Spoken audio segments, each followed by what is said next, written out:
आखिर क्या है देवभूमि के इस रहस्यमय झील का राज? आखिर कहां से इस झील में आए सैकड़ों नरकंकाल? क्या नैना देवी के कठोर श्राप ने इस झील को बना दिया श्रापित? आखिर किसने ढूंढा था नरमुंडों से भरी इस झील को? क्या वैज्ञानिकों को पता चल चुका है इस रहस्यमय झील का राज?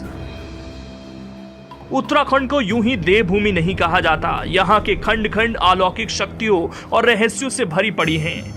उत्तराखंड की हरी भरी घाटियों और बर्फ से ढकी हिमालय श्रृंखलाओं में तलाशने और खोजने के लिए बहुत कुछ है। यही कारण है कि यहाँ कई लोग तीर्थ करने आते हैं तो कई लोग इन रहस्यों से पर्दा उठाने के प्रयास में। आज हम देवभूमि उत्तराखंड के एक ऐसे ही रहस्यमय स्थान के बारे में बात करने वाले हैं जिसने पूरी दुनिया भर के वैज्ञानिकों को अपनी तरफ आकर्षित कर रखा है। आज हम देवभूमि की एक ऐसी झील के बारे में आपको बताने वाले हैं जो नरमुंडों और कंकालों से भरी पड़ी है। इस झील का नाम है रूपकुंड।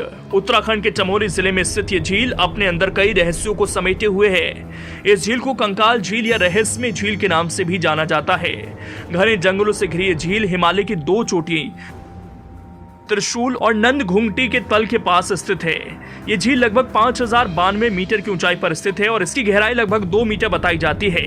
हर साल इस झील की बर्फ जैसे जैसे पिघलना शुरू होती है वैसे वैसे यहाँ सैकड़ों नरकंकाल और नरमुंड दिखने शुरू हो जाते हैं। ऐसा लगता है जैसे झील से जल नहीं अपितु नरकंकाल प्रवाह हो रहे हों।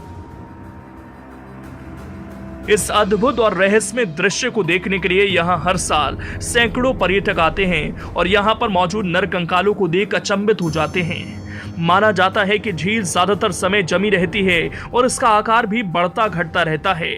माना जाता है कि साल 1942 में पहली बार इसकी खोज नंदा देवी गेम रिजर्व के रेंजर HK माधवल ने की थी।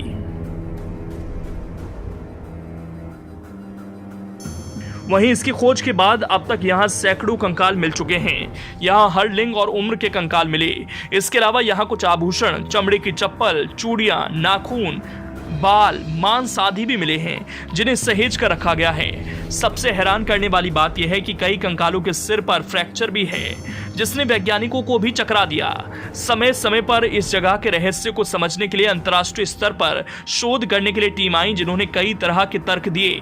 वहीं इस स्थान से संबंधित एक प्रचलित कथा भी काफी सुनने को मिलती है।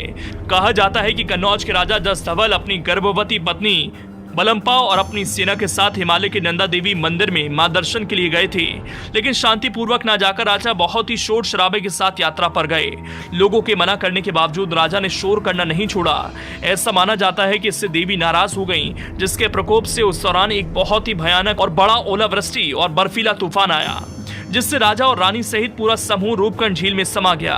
माना जाता है कि झील में मौजूद कंकाल उन्हीं के हैं। हालांकि वैज्ञानिकों ने हाल ही में एक शोध किया था जिसमें वो दावा कर रहे हैं कि रूपकुंड झील में जितने भी कंकाल हैं वो सारे ही 9वीं शताब्दी के भारतीय आदिवासियों के हैं।